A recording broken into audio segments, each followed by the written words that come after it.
Welcome to When Gen X Ruled the Multiplex.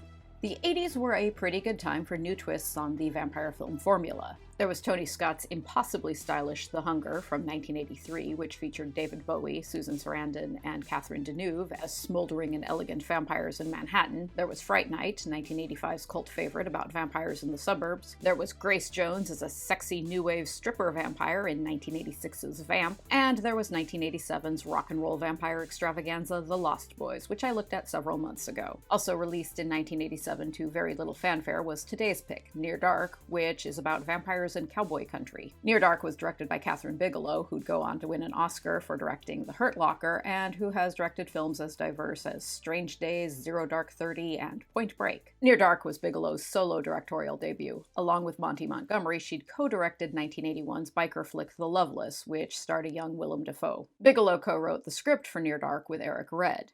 Near Dark was not a hit. The Lost Boys had entered theaters a couple of months earlier, and it stole its thunder. The Lost Boys is a big, loud, ridiculous, rambunctious blast, whereas Near Dark is much quieter, smaller, and smarter. While the Lost Boys took vampire myths and set them against a backdrop of rock and roll comic books and smoking hot, blood-sucking bikers, Near Dark took those same myths and placed them in a heartland crawling with ratty, mean, unglamorous vampires hanging out on the fringes of society. Though it's punctuated by occasional bursts of graphic violence, Near Dark mostly moves at a leisurely pace. Its serene and lonely visuals accompanied by a trance-inducing score by electronica pioneers Tangerine Dream. It's a thoughtful film with a lot of subtle character work, and it's also pretty cool. Somewhere in rural Oklahoma, a pickup truck driving, Stetson-wearing young man named Caleb Colton drives through a small dark town. Caleb is played by future Heroes star Adrian Pasdar, whom we have already seen trying to retain some fragments of his dignity in the wreckage that is Solar Babies. I think Solar Babies is my least popular review, which is a shame, because Solar Babies is so terrible and so embarrassing to watch that it wraps all the way around and becomes awesome. While hanging out with his friends outside the local watering hole, Caleb flirts with a beautiful young drifter named May, who is played by Jenny Wright, whom we have already seen in Pink Floyd The Wall and St. Elmo's Fire. Caleb is instantly smitten with May, who is cagey about her past, and they go for a drive together. They begin to fall in love, but as dawn approaches, May freaks out and asks Caleb to take her home immediately.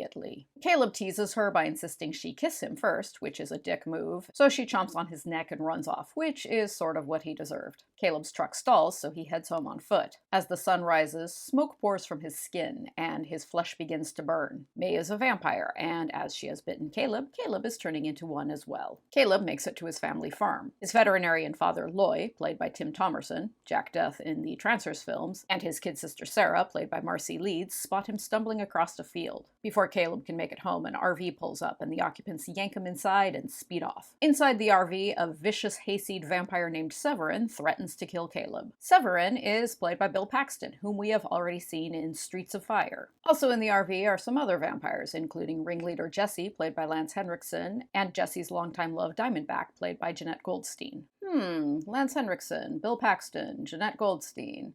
If you know your 1980s genre films, as I'm sure you do, you instantly recognize those actors as Bishop, Hudson, and Vasquez from 1986's Aliens. James Cameron, who directed Aliens, was good friends with Kathryn Bigelow. In fact, they got married in 1989, and he suggested borrowing a bunch of his actors for her film. This worked out really well. Paxton, Henriksen, and Goldstein have a great, easygoing camaraderie together. This cluster of vampires seems like a family, maybe because they've already spent time in the trenches together battling xenomorphs. Also in the van are May and Homer, a vampire trapped in a child's body, who is played by Joshua Miller, half-brother of Lost Boys star Jason Patric, who also starred with Adrian Pasdar in the aforementioned Solar Babies. Miller, who is now an author and a screenwriter, had a robust career as a child star in films like Class of 1999 and The River's Edge, often playing tough, mean kids. And that's exactly what he does here. All the vampires are vicious and dangerous, but Homer might be the worst of a bad lot. The vampires introduce themselves to a visibly ill Caleb, who is more or less their captive.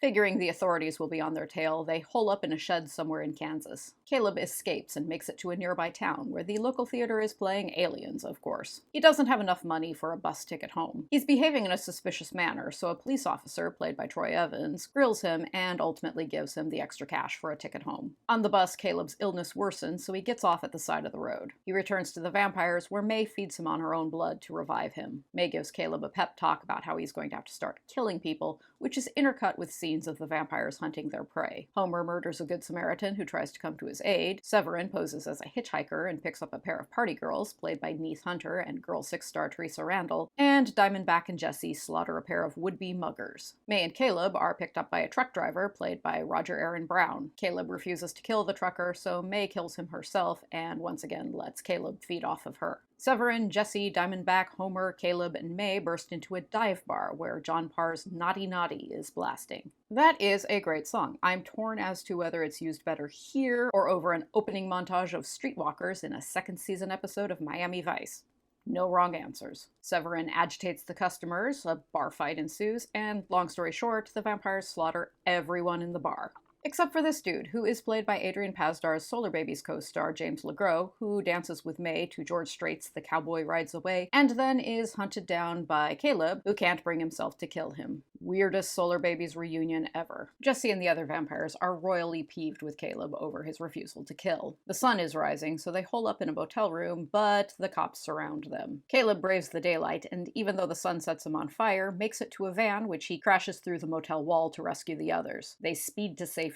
Meanwhile, Loy and Sarah comb the heartland in search of Caleb. The trail leads them to a motel where Caleb and the others are crashing for the night. Homer encounters Sarah at the vending machine and decides to make her a vampire, so he'll have a friend his own size, if not his own age. Upon learning of this nonsense, Caleb tries to put a stop to it. A violent showdown ensues, which ends when Sarah blasts the vampires with sunlight. Loy and Sarah whisk Caleb to safety. Loy gives his son a blood transfusion, which turns Caleb into a human again. When night falls, May arrives at the farm and lures Caleb outside. While May distracts Caleb, the other vampires kidnap Sarah. Caleb's truck won't start, so he takes after them on horseback and has a big showdown with Severin. Caleb commandeers a semi-truck and runs him down, then blows up the truck, destroying Severin. Jesse, Diamondback, May, and Homer drive off with a captive Sarah. As dawn breaks, May grabs Sarah and jumps out of the car, and they run to Caleb. Homer tries to pursue them, but bursts into flames and explodes. As Caleb protects May from the sun, Diamondback and Jesse go up in flames. Back at the farm, another blood transfusion turns May human, and she and Caleb embrace. Near Dark is a blend of genres. It's primarily known as a horror film, though it avoids the usual trappings of films about vampires. There are no references to Dracula, or Transylvania, or Vlad the Impaler.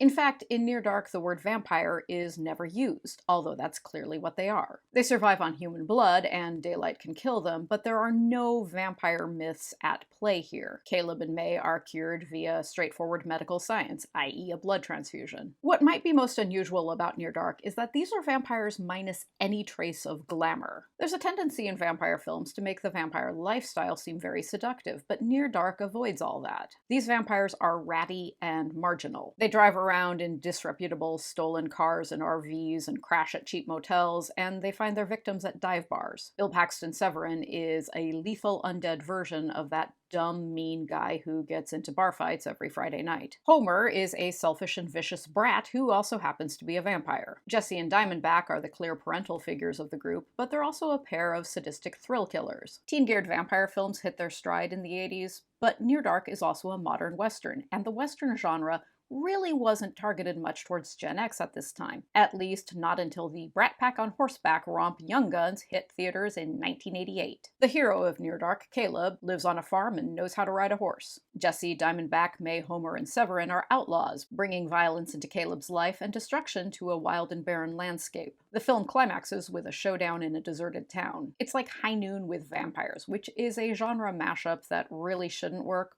but does. The scene everyone remembers in Near Dark is the slaughter at the bar, which is striking and shocking in its sudden outburst of violence. But also memorable are the small character moments, like the gruff and suspicious police officer unexpectedly giving Caleb money for his bus ticket home. Or the way Diamondback and Jesse, who are both pretty rotten, are still obviously wildly in love with each other untold years into their immortal pairing. Or just the way Loy Colton quietly tears up the Great Plains searching for his missing son. The actors are well cast. The Aliens gang, Henriksen, Paxton, and Goldstein, work especially well together, and Adrian Pasdar and Jenny Wright are lovely as trouble-plagued lovebirds Caleb and May. It's a thoughtful and often poignant film, and it's beautifully shot in a haunting and atmospheric way, full of dark silhouettes framed against open spaces. It's almost certainly a better film than The Lost Boys, though, if I'm being honest, if you give me a choice of watching Near Dark or The Lost Boys, I will opt for the joyous brainlessness of The Lost Boys every time. However, I freely admit that this is my own character flaw.